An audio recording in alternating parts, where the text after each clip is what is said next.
கிறிஸ்தியேசுக்குள்ளாய் அன்பாய் நேசிக்கப்பட்ட என் அன்பு சகோதர சகோதரிகளே, மறுபடியுமாய் உங்களை இந்த நாளில் சந்திப்பதில் கர்த்தருக்குள்ளாய் நான் பெரிதும் மகிழ்ச்சி கொள்ளுகிறேன். ஆண்டவருடைய வார்த்தைகளை கேட்டு நீங்கள் மிகுந்த ஆசீர்வாதம் பெற்றதை எனக்கு நீங்கள் தெரியப்படுத்தியிருக்கிறீர்கள். சிலர் நேரிலும் சிலர் ஃபோனிலும் பேசி தேவனை மகிமைப்படுத்தினீர்கள். நாங்களும் ஆண்டவரை மகிமைப்படுத்துகிறோம். நிச்சயமாகவே நாம் ஒருமித்து கர்த்தருடைய நாமத்தை நாம் உயர்த்தும் போது தேவாதி தேவன் நம்மளை மகிமைப்படுகிறவராக இருக்கிறார். இந்த நிகழ்ச்சிக்கு ஆரம்பமாக நாம் கர்த்தரை நோக்கி பார்த்து ஜெபிக்கலாம். நம் மத்தியில் இருக்கிற அருமையானவர் அவரின் தேவசுந்தராய் அன்னை ஆரம்ப ஜெபத்திலே நம்மை வழி நடத்துவார்கள். ஜெபம் செய்வோம். அன்பின் தகப்பனே, உம்மை நன்றியோடு உம்மை துதிக்கிறோம், உம்மை சோத்தரிக்கிறோம், உம்மை மகிமைப்படுத்துகிறோம். என்னை தொழுது கொள்கிறவர்கள் ஆவியோடும் உண்மையோடும் தொழுது கொள்ள சொன்னீரப்பா. உடைய சன்னிதானத்தில் இருக்கிற இடத்துல அப்பா முழு மனதோடு முழு ஆத்மாவோடு முழு பலத்தோடு உம்மை நோக்கி கூப்பிடுகிற ஒவ்வொருவரையும் அது காயப்பட்ட கரங்களை நீட்டி தொட்டு நீர் ஆசீர்வதித்து ஆவிக்குரிய மன்னாவாகிய வேத வசனத்தை அவர்களுக்கு நீர் பகிர்ந்தளிக்க வேண்டுமே என்று ஜெபிக்கிறோம். கேட்கக்கூடிய சத்தியத்தில் நிலைத்திருப்பதற்கு மிகுந்த கனி கொடுப்பதற்கு அப்பா இல்லங்களில் எந்தெந்த இடங்கள்ல இருந்து உண்மை ஆராதிக்கிறார்களோ அந்த இடங்களில் நீர் கடந்து வந்து நீர் அவளை ஆசீர்வதிக்க வேண்டுமே என்று வைக்கிறோம். அவர் உன் அப்பத்தின் தண்ணீர் ஆசீர்வதித்து வியாதி ஒன்றிலிருந்து விலக்குவார் என்று சொல்லி இந்த கொள்ளை நோய்களுக்கு இவளை விலக்கிவிட்டு நீர் பாதுகாக்க வேண்டுமே என்று வைக்கிறோம். அப்பா ஊழியம் செய்கிறவர்களுக்கும் ஊழியம் செய்யாதவர்களுக்கும் வித்தியாசத்தை காண்பிப்பேன் என்று சொன்னார். அப்பா உண்மை நோக்கி கூப்பிடுகிற மக்களுக்கும் கூப்பிடாத மக்களுக்கும் ஒரு வித்தியாசத்தை காண்பித்து நீர் ஆசீர்வதிக்க வேண்டுமே என்று வைக்கிறோம். பாடக்கூடிய பாடல் வழிகள், கேட்கக்கூடிய சத்தியங்கள் எல்லாவற்றையும் கர்த்தருக்கு ஆசீர்வதித்து தருவீராக. முது நாமத்துக்கு மாத்திரம் மகிமை உண்டாக வேண்டுமே என்று வைக்கிறோம். என்னை மகிமைப்படுத்தும் எந்த ஸ்தானத்தில் நான் வந்து உங்களை ஆசீர்வதிப்பேன் என்று சொன்னவர் இப்போது கூப்பிடுகிற ஒவ்வொருவரையும் அவருடைய ஸ்தானத்தில் வந்து நீர் ஆசீர்வதித்தபடினாலே உமக்கு நன்றி. முது நாமத்துக்கு மாத்திரம் மகிமை உண்டாவதாக. நசனாகிய இயேசு கிறிஸ்துவை ஜெபிக்கிறோம் நல்ல தந்தையே, ஆமென். Thank you pastor. நம் கர்த்தரை துதித்து மகிமைப்படுத்தி பாட நம் எல்லாருக்கும் தெரிந்த உன்னதமானவரின் உயர் மறைவில் இருக்கிறவன் பாடலை பாடி ஆண்டவருடைய நாமத்தை நாம் உயர்த்துவோம். எல்லாரும் சேர்ந்து பாடலாம்.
என் அன்பு சகோதர சகோதரிகளே, உன்னதமானவருடைய மறைவில் இருக்கிறவன் அந்த சர்வ வல்லவருடைய நிலையிலே தாங்குவான்.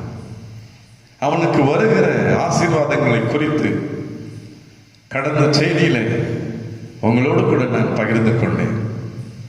வேடனுடைய கண்ணிக்கும்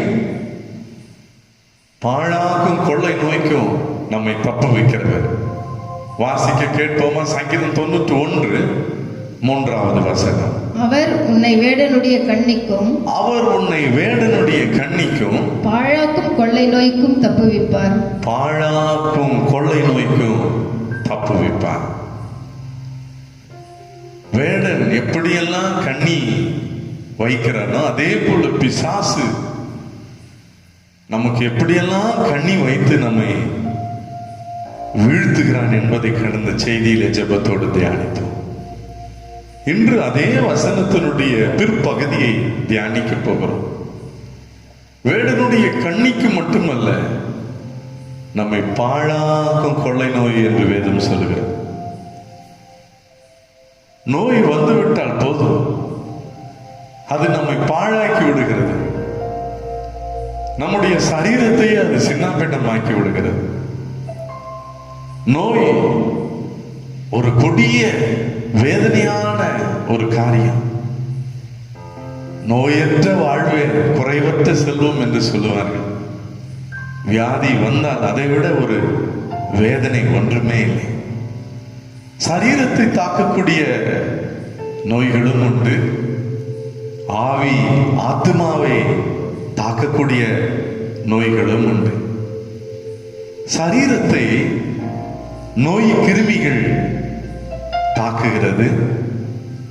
ஆனால் ஆவி ஆத்மாவை பாவங்கள், அக்கிரமங்கள், வைராக்கியங்கள், பகைகள், விரோதங்கள், இப்படி பொறாமைகள், இவையெல்லாம் நம்முடைய ஆத்மாவை தாக்குகிறது. ஆகவே தான் சங்கீதக்காரன் ஜெபிக்கும் போது, ஆண்டவரே என் ஆத்மாவை குணமாக்கும் என்று ஜெபிக்கிறார். என் ஆத்மாவில் இருக்கிற பாவ நோயை குணமாக்கும் என்று ஜெபிக்கிறார். அப்படியானால் சரீரத்திலும் நமக்கு நோய் வருகிறது, ஆவி ஆத்மாவிலும் நமக்கு நோய் வருகிறது. எந்த விதத்திலும் இன்றைக்கு நம்மை இந்த வியாதி, அதிலும் சாதாரணமான நோய் அல்ல, கொள்ளை நோய் என்று சொல்லி வேதம் சொல்லுகிறது. கொள்ளை நோய் மிக தீவிரமாய் பரவக்கூடிய ஒன்று. அதிவேகமாய் மரணத்தை கொண்டு வந்து வெள்ளம் போல நம்மை வாரிக்கொண்டு போகிற ஒரு கொள்ளை நோயா அது இருக்கிறது. கொள்ளை நோய்க்கு பயப்படாத ஜனங்கள் யாருமே இல்லை. அது மகா பயங்கரமானது, அது மகா ஆபத்தானது, அது மகா கொடிய ஒரு நோயாய் அது இருக்கிறது. அன்புக்குரியவர்களே, அப்படிப்பட்ட ஒரு கொள்ளை நோய்க்கு தான் தேவன் நம்மை தப்புவிக்கிறவராயிருக்கிறார். அக்காலத்தில் எல்லாம் காலரா வியாதி, கொள்ளை நோய் வந்து கிராமம் கிராமமாய் ஆயிரமான ஜனங்கள் மரித்தார்கள் என்ற செய்தி நாம் எல்லாரும் அறிந்திருக்கிறோம். அது மிக வேகமாக பிறருக்கு தொற்றக்கூடியது. அப்படி பயந்து கலங்குவார்கள். அந்த காலரா கொள்ளை நோய், பிளேக் போன்ற கொள்ளை நோய் பயங்கரமாய் ஜனங்களை அது உயிரை வாங்கினது. 20ஆம் நூற்றாண்டிலே எய்ட்ஸ் போன்ற கொள்ளை நோய் உலகத்தையே அது உலுக்கியது. HIV வைரஸ் முழு உலகத்தையே அப்படி அதிர செய்த ஒரு கொள்ளை நோயாய் இன்று வரையிலும் மருந்து அதற்கு கண்டுபிடிக்கவே முடியவில்லை. சார்ஸ் போன்ற கொள்ளை நோய், பன்றி காய்ச்சல், இப்படி பல விதங்களிலே கொள்ளை நோய் வந்து ஜனங்களை வாரிக்கொண்டு போனது.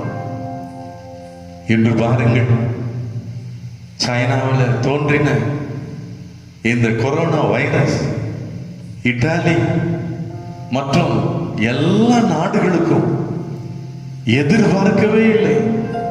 அதிவேகமாய் அவ்வளவு தீவிரமாய் வந்து இந்த கொள்ளை நோய் உலக அளவிலே 2,70,000 மக்களுக்கு மேல் மரித்ததை இன்றைக்கு நாம் பார்க்கிறோம்.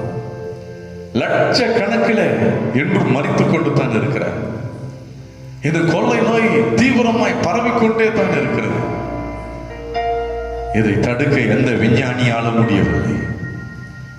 இதை குணமாக்க எந்த மருந்துகள், இன்னும் தடுப்பூசிகள் கண்டுபிடிக்க முடியாமல் தத்தளித்துக் கொண்டிருக்கிறார்கள். என் அன்பு சகோதர சகோதரிகளே, உன்னதமானவருடைய மறைவுக்கு நீங்கள் வரும்போது, உன்னதமானவர் என்று சொன்னால் என்ன சொல்லும்? காட் ஆஃப் மோஸ்ட் ஹை, அவரை போல ஒரு உயர்ந்த பெரிய தேவன் இந்த உலகிலே யாருமே இல்லை.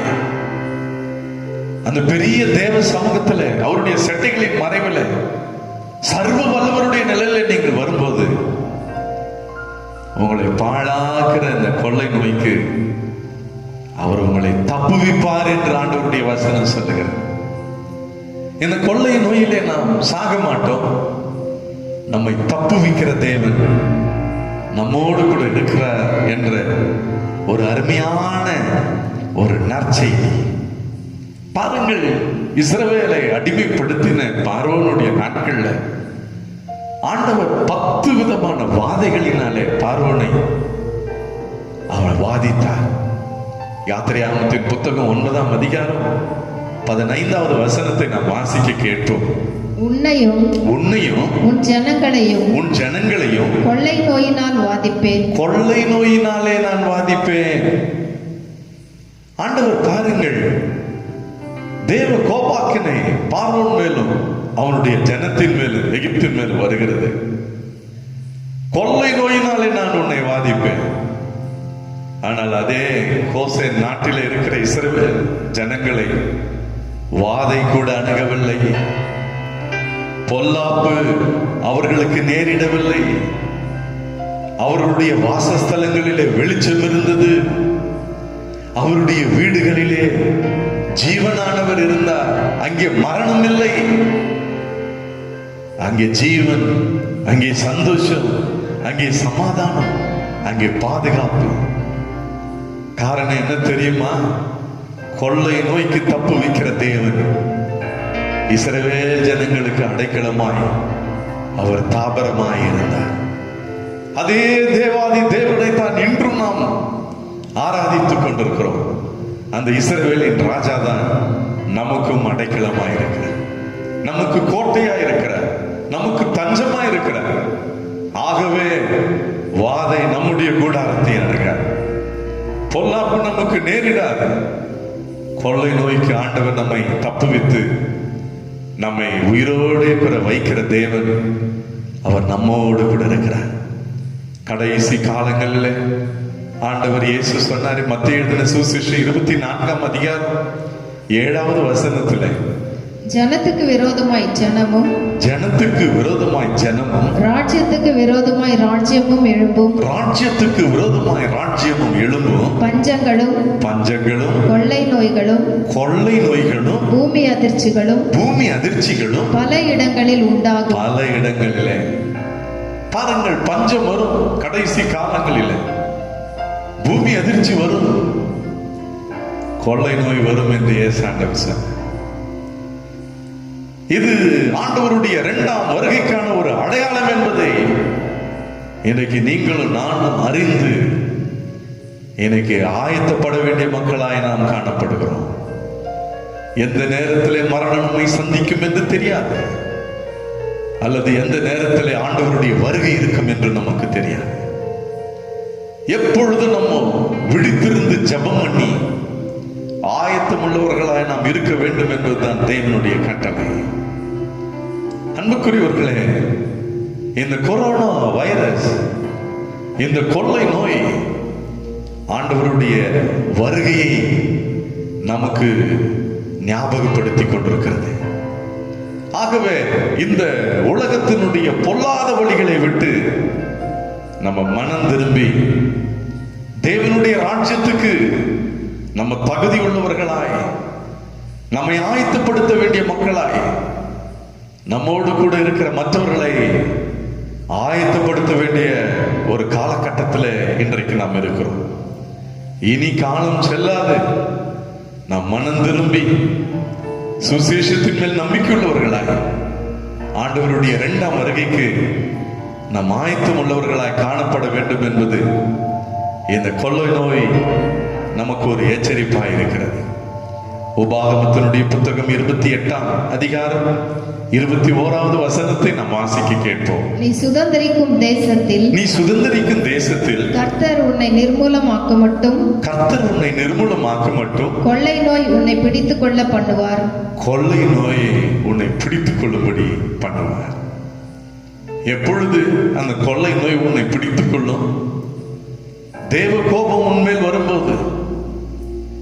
எப்பொழுது தேவ கோபம் வருகிறது? கர்த்தருடைய கட்டளைகளை கை கொள்ளாமல் போகும்போது, ஆண்டவருடைய நியாய பிரமாணங்களை மீறும்போது, கர்த்தருடைய வார்த்தைக்கு கீழ்ப்படியாமல் போகும்போது இந்த கொள்ளை நோய் நம்மை வந்து பிடித்துக் கொள்கிறது. என் அன்பு சகோதர சகோதரிகளே, வேதத்தை எடுப்போம், ஆண்டவருடைய சத்தத்துக்கு கீழ்ப்படிவோம். ஆவியானவர் சபைக்கு சொல்லுவதை காது உள்ளவன் கேட்க கடவன் என்று சொல்லி வேதம் எழுதியிருக்கிறதே. ஆண்டவருடைய வார்த்தைக்கு இன்னைக்கு செவி கொடுக்கிற மக்களாய், அதை கேட்டு உணர்ந்து கீழ்ப்படுகிற மக்களாய் இன்றைக்கு நாம் காணப்பட வேண்டும். கர்த்தருடைய கட்டளையை மீறும் போது இந்த கொள்ளை நோய், சங்கீதம் 78ஆம் சங்கீதம் 50வது வசனம் சொல்லுகிறது, அவர் தமது கோபத்துக்கு வழி திறந்து அவர்கள் ஆத்துமாவை மரணத்துக்கு விலக்கி காவாமல் அவர்கள் ஜீவனை கொள்ளை நோய்க்கு ஒப்பு கொடுத்தார். இஸ்ரவேல் மக்களுடைய வாழ்க்கையில கர்த்தருடைய கோபம் உண்டது. அவர்களை கொள்ளை நோய்க்கு ஆண்டவர் அவர்களை மரணத்துக்கு ஒப்பு கொடுத்தார். காரணம் என்ன தெரியுமா? வசனம் சொல்லுகிறது, வனாந்திரத்திலே அவர்கள் தேவனை கோபம் மூட்டினார்கள். தேவனை அவர்கள் பரீட்சை பார்த்தார்கள். திரும்பவும் தேவனை பரீட்சை பார்த்து அவரை கோபம் மூட்டினார்கள். அந்த இஸ்ரவேலின் பரிசுத்தரை அவர்கள் மட்டுப்படுத்தினார்கள். இது தேவனை துக்கப்படுத்தின காரியமாய் அது இருந்தது. விசுவாசத்திலே அவரை மட்டுப்படுத்தினார்கள். தங்களுடைய சத்துருக்கள் கையில் இருந்து விலக்கி மீட்ட அந்த நாளை அவர்கள் மறந்து போனார்கள். எகிப்தின் கைக்கு, பார்வோனுடைய சேனைக்கும் கர்த்தர் நம்மை தப்புவித்தாரே, அதை அவர்கள் மறந்து போய் ஆண்டவரை மறந்தார்கள். ஆகவே தான் தேவ கோபாக்கினை அவர்கள் மேல் வந்தது.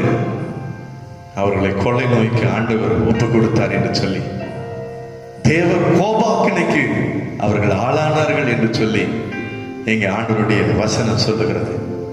அன்புக்குரியவர்களே, இன்றும் கூட வேதம் வாசிக்காமல், ஜெபிக்காமல், தேவனை ஆராதிக்காமல், ஞாயிற்றுக்கிழமைகள்ல ஆலயத்தை மறந்து, கர்த்தரை மறந்து, இந்த உலகத்தினுடைய உல்லாசங்களில நாம் வாழ்ந்து தேவனை துக்கப்படுத்துகிற மக்களாய் இன்றைக்கு நாம் காணப்பட்டுக் கொண்டிருக்கிறோம். தேவனுக்கு விரோதமான பாவங்களை நாம் செய்து ஆண்டவருடைய கோபாக்கினைக்கு இன்றைக்கு நாம் ஆளாகி கொண்டிருக்கிறோம். தேவன் அருவருக்கிற பாவங்கள், இஸ்ரவேல் மக்களைப் போல அந்த புறஜாதியாருடைய மார்க்கங்கள், பண்டிகைகள், கேளிக்கைகள்,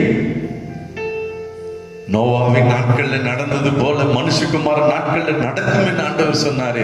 புசிப்போம், குடிப்போம், பெண் கொண்டோம், பெண் கொடுத்தோம், ஜலப்பிரளயம் வந்து அவர்களை வாரி கொண்டு போகிற வரைக்கும் உணர்வில்லாமல் இருந்தார்கள் ஆண்டவருடைய வசனம் சொல். மரணம் வந்து அவர்களை வாரிக்கொண்டு போகிற வரைக்கும் அவர்களுக்கு உணர்வு இல்லை, மனம் திரும்புகிற இருதயம் இல்லை, தேவனுடைய சத்தத்துக்கு அவர்கள் கீழ்ப்படியவில்லை. தேவன் அவர்களை அழித்து போட்டார். இதெல்லாம் நமக்கு திருஷ்டாந்தங்களாக இருக்கிறது. இன்று கூட தேவனுடைய பிள்ளைகள் அநேக நாடுகள்ல கிறிஸ்தவ தேவாலயங்கள் பூட்டப்பட்டு இருக்கிறது.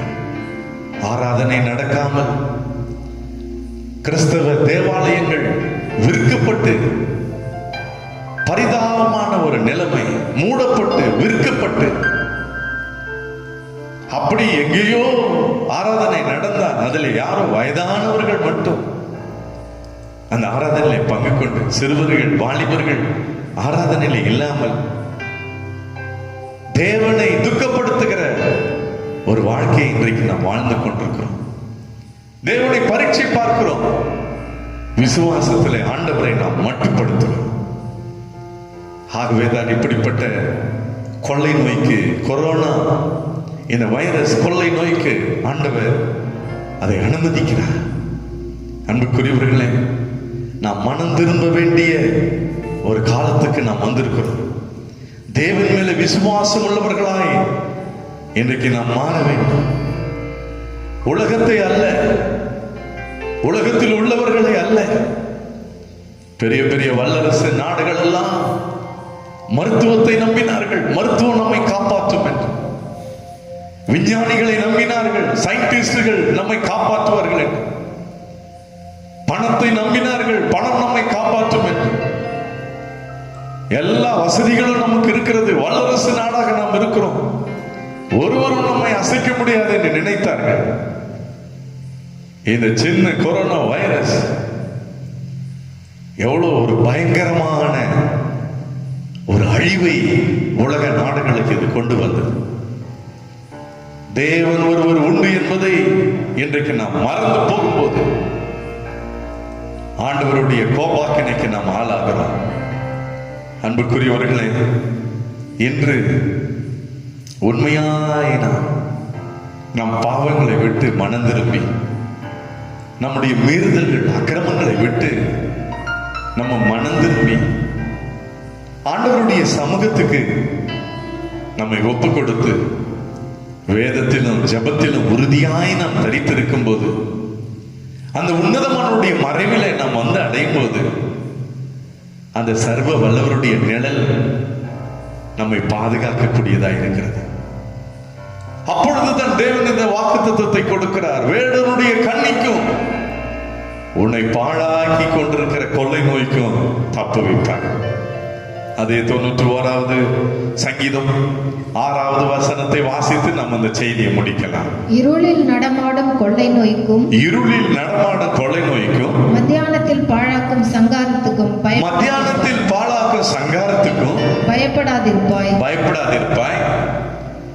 இருளில் நடமாடும் கொள்ளை நோய், மத்தியானத்தில் பாழாக்கும் சங்காரம், இரவில் உண்டாகும் பயங்கரம், பகலில் பறக்கும் அம்பு, இவை எல்லாவற்றுக்கும் ஆண்டவர் நம்மளை காப்பாற்றுகிற தேவனாய் இருக்கிறார். எதை குறித்து நம்ம கவலைப்பட்டு கலங்க வேண்டிய அவசியமே இல்லை. இஸ்ரவேலை காக்கிற தேவன் உறங்குகிறதும் இல்லை, தூங்குகிறதும் இல்லை. சங்கீதக்காரன் சொன்னார், நான் சமாதானத்தோடு படுத்துக் கொண்டு தூங்குவேன். தேவரீர், நீர் ஒருவரே என்னை பயமின்றி வாழச் செய்வீர் என்று சொல்லுகிறார். எப்படி தைரியமாய் சமாதானமாய் தூங்க முடியும்? நம்மை காக்கிற தேவன் உறங்காமலும் தூங்காமலும் இருந்து நம்மை பாதுகாக்கிறார். அவர் நம்மை விட்டு விலகுவதில்லை, அவர் நம்மை கைவிடுகிற தேவன் இல்லை. நம்மையும் நம்முடைய குடும்பத்தையும் அவர் பாதுகாப்பார். உங்களையும் உங்கள் பிள்ளைகளையும் ஆண்டவர் பாதுகாப்பார். வயதான பெற்றோர்களை அவர் பாதுகாப்பார். சிறு பிள்ளைகளையும் ஆண்டவர் பாதுகாப்பார். ஆண்டவருடைய சமூகத்தில் அவருடைய பாதப்படியில நம்மை தாழ்த்துவோம். தேவனுடைய பாதுகாப்பில் இருப்போம். ஆபத்து காலத்திலே கூட நான் அவனோடு கூட இருந்து அவனை தப்புவித்து கனப்படுத்துவேன். நீடித்த நாட்களால் நான் அவனை திருப்தியாக்குவேன் என ஆண்டவர் சொன்னாரே. பாதியிலே சாக ஆண்டவர் நம்மை விட மாட்டார்.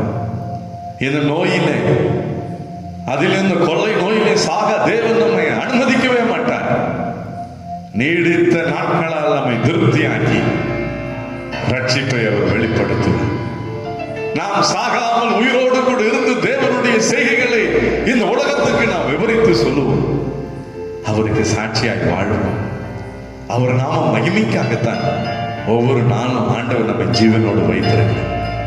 ஆகவே இந்த ஆண்டவரை இந்த உலகத்துக்கு ஒவ்வொரு நாளும் நம்ம சொல்லி அவருடைய சுவிசேஷத்தில் நம்பிக்கையுள்ளவர்களாய் மாறி தேவனுக்காக சாட்சியாய் வாழ கர்த்தர் தாமே நம்ம ஒவ்வொருவருக்கு துணை செய்து காப்பாராக.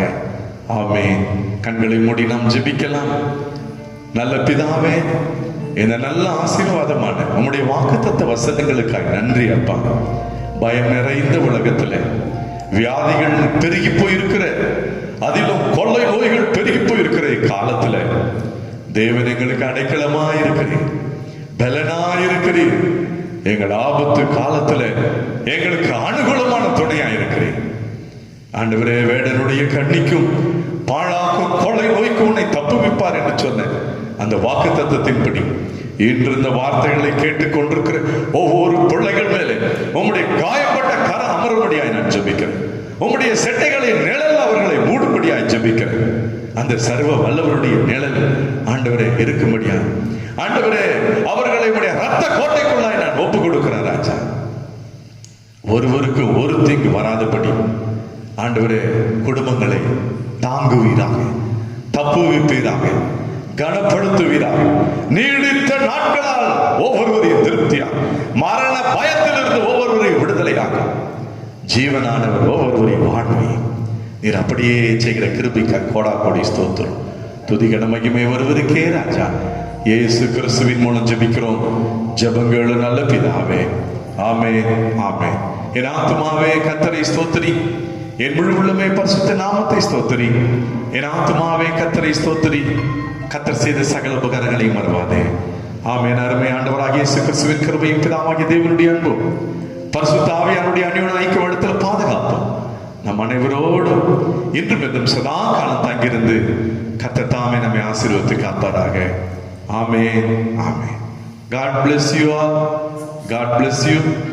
இந்த செய்தியை கேட்டு நீங்கள் பெற்றுக்கொண்ட ஆசீர்வாதத்தை எங்களோடு கூட தொடர்பு கொண்டு இந்த தேவனை மகிமைப்படுத்தும்படியாக அன்போடு கூட நாங்கள் கேட்டுக்கொள்கிறோம்.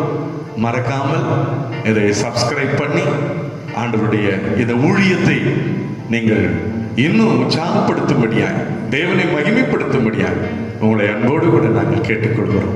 God bless you. God bless you.